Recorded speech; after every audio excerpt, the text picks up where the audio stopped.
10th class. आज हम जो topic introduction to programming language के डिस्कस करेंगे वो है variable, types of variables, data types of variables और नेमिंग रूल्स ऑफ वेरिएबल्स के बारे में। अब वेरिएबल किसे कहते हैं? वेरिएबल निकला है वेरी से। वेरी का मतलब होता है चेंज करना, चेंजेस लाना। तो वेरिएबल क्या है? अब variable is actually a name given to a memory location. Variable memory location का नाम होता है असल में। As the data is physically stored inside the computer's memory, जहाँ पर कंप्यूटर की मेमोरी के अंदर हम डाटा को महफूज करते हैं। कंप्यूटर की मेमोरी को हम नाम देते हैं, वो नाम हमारा वेरिएबल होता है। उस नाम में हम क्या स्टोर करते हैं? कोई ना कोई वैल्यू स्टोर करते हैं। The value of a variable can be changed in a program. Computer के प्रोग्राम के अंदर वैल्यूज़ क्या होती रहती हैं? तब्दील हो सकती हैं, तो वो वेरिएबल कहलाता है। It means that in a program if a variable contains value 5 then later we can give it another value then replace the value 5। वो कह रहे हैं मिसाल के तौर पर अगर आपने एक वेरिएबल को वैल्यू दी है 5, तो प्रोग्राम को लिखने के दौरान या हम बाद में उसको चेंज कर सकते हैं। 5 की जगह पर कुछ भी रख सकते हैं, 10 भी रख सकते हैं, 0 भी कर सकते हैं। तो वेरिएबल्स क्या होती हैं? कंप्यूटर्स के प्रोग्राम के अंदर ऐसी वैल्यूज़ जो कि प्रोग्राम की एग्जीक्यूशन के दौरान चेंज होती रहती हैं, उन्हें हम वेरिएबल्स कहते हैं। वेरिएबल्स को हम वेरिएबल का जो नाम हम लिखते हैं, जिसे हम मेमोरी लोकेशन कह रहे हैं, उसका हम एक यूनिक नेम देते हैं। वो यूनिक नेम क्या कहलाता है? आइडेंटिफायर। और उस आइडेंटिफायर को हम बताते हैं कि कंप्यूटर की मेमोरी में कितनी जगह ऑक्यूपाई करनी है। तो वो जगह ऑक्यूपाई करने के लिए हमें उसकी डाटा टाइप बतानी पड़ती है। डाटा टाइप कहते हैं कि आपने जो वेरिएबल है उसके अंदर अब करैक्टर टाइप का डाटा स्टोर करना है, इंटीजर टाइप का डाटा स्टोर करना है या रियल टाइप का डाटा स्टोर करना है। तो हमने पीछे 3 तरह के मैंने आपको बताए थे ना, टाइप्स, इंटीजर, रियल और करैक्टर। तो वो कॉन्स्टेंट्स की भी वही टाइप्स हैं और वेरिएबल्स की भी वही टाइप्स हैं, बस स्टार्ट में वो कॉन्स्टेंट थे तो ये वेरिएबल सेम वही है। कि डाटा टाइप में हम ये बताते हैं कि इंटीजर जो वेरिएबल आपने लिया है वो किस टाइप का है और मेमोरी में उसने कितनी जगह ऑक्यूपाई करनी, तो ये हमें कौन बताते हैं? डाटा टाइप बताते हैं। अब ये स्क्रीन पर आपके सामने नज़र भी आ रहा है कि each variable has a unique name called identifier and has a data type. Data type describes the type of data that can be stored in the variable. C language has different data types such as int, float and char. int use होता है integer type data के लिए, float use होता है real type data के लिए और char use होता है करैक्टर टाइप डाटा के लिए।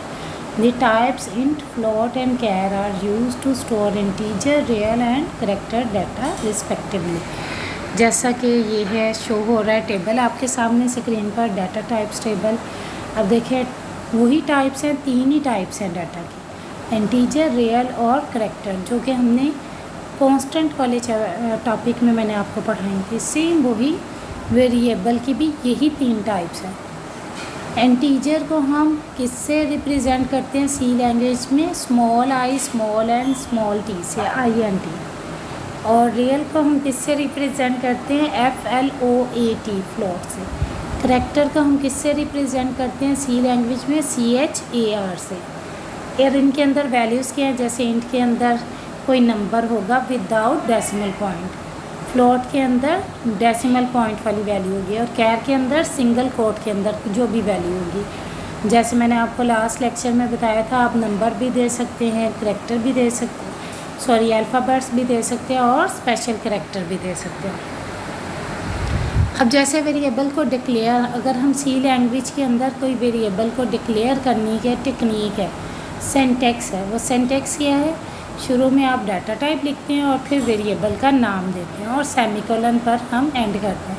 क्योंकि फर्स्ट लेक्चर में मैंने आपको बताया था कि किसी भी स्टेटमेंट को सी लैंग्वेज पर एंड करने के लिए, टर्मिनेट करने के लिए हम टर्मिनेटिंग सिंबल यूज़ करते हैं जो कि सेमीकोलन है, वो हमने लगा दिया। यहाँ अगर हम इनिशियलाइज़ कर रहे हैं, ये तो ये डिक्लेरेशन, वह किसी भी वेरिएबल को डिक्लेयर करने के का तरीका। अब हम इनिशियलाइजेशन की तरफ आते हैं कि डाटा टाइप वेरिएबल की और डाटा टाइप असाइन करना है और वैल्यू भी रखनी है, तो वो इनिशियलाइजेशन कहलाती है, जो कि दूसरा पॉइंट है कि डाटा टाइप आपने शुरू में बताया, वेरिएबल का नाम बताया, स्पेस के बाद वेरिएबल का नाम दिया, इक्वल का सिंबल, और इनिशियलाइजेशन मीन्स आपने वैल्यू लिखी है, जो वैल्यू आप रखना चाहते हैं। जैसे लेट्स सपोज आपने बताया int x is equal to 10, ये क्या है, आपकी इनिशियलाइजेशन ऑफ वेरिएबल है। वेरिएबल क्या है, आपका x है, और डाटा टाइप आपने क्या बताया, इंटीजर टाइप, इंट दिया ना। इसी तरह से अगर आप करेक्टर टाइप का डाटा लेना चाहते हैं तो आप क्या लिखेंगे, डाटा टाइप में CHAR कैर, स्पेस के बाद आपने नेम का वेरिएबल लिया, नेम क्या है आपका, वेरिएबल नेम है, इक्वल सिंगल कोट के अंदर आपने अपना नाम लिख दिया, जैसे आमना है या किरण है, तो वो सिंगल कोट के अंदर लिखा और सेमीकोलन लगा दिया। ये आपकी वेरिएबल की डिक्लेरेशन प्लस इनिशियलाइजेशन है।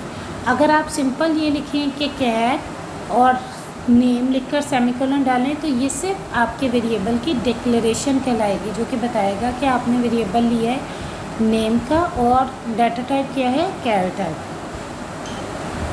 अब जैसे वेरिएबल को डिक्लेयर हम कर रहे हैं, तो वेरिएबल लिखने के कुछ रूल्स भी तो होंगे, वो रूल्स आपके सामने स्क्रीन पर नज़र आ रहे हैं। Name of a variable, each variable must have a unique name और identifier. Following rules are used to name a variable.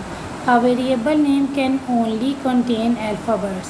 Variable name के अंदर क्या होते हैं, अल्फ़ाबेट्स होते हैं, अपर केस में और लोअर केस में, डिजिट्स भी होते हैं और अंडरस्कोर साइन भी। हम वेरिएबल नेम में क्या देते हैं, अल्फ़ाबेट्स, डिजिट्स और स्पेशल कैरेक्टर में सिर्फ और सिर्फ अंडरस्कोर का साइन हम यूज़ करते हैं, बाकी और कोई सिंबल आप उस पर वेरिएबल नेम में यूज़ नहीं करेंगे। सेकंड पॉइंट क्या है, variable name must begins with the letter और एन अंडरस्कोर। अब हमने पहले पॉइंट में तो ये बता दिया कि वेरिएबल नेम में क्या क्या हो सकता है, अल्फ़ाबेट्स हो सकते हैं, डिजिट्स हो सकते हैं, अंडरस्कोर हो सकते हैं, लेकिन सेकंड पॉइंट में हम ये बता रहे हैं कि वेरिएबल नेम शुरू किससे होगा। शुरू हमेशा वेरिएबल का नाम या तो लेटर से शुरू होगा या अंडरस्कोर से शुरू होगा। डिजिट्स कभी भी शुरू में नहीं आएंगे, it can not begin with the digit. और थर्ड क्या है, a reserve word can not be used as a variable name. कोई भी रिजर्व वर्ड हम वेरिएबल नेम के तौर पर इस्तेमाल नहीं करेंगे। और फोर्थ पॉइंट है इसका, वेरिएबल नेम की जो लेंथ है वो कभी भी आपने ज़्यादा नहीं, कि वेरिएबल नेम की लिमिटेड लेंथ होनी चाहिए। जैसे एवरेज का वेरिएबल आपने लिया या आपने परसेंटेज का वेरिएबल लिया, आपने बहुत ज़्यादा इसको एक्सटेंड नहीं करना।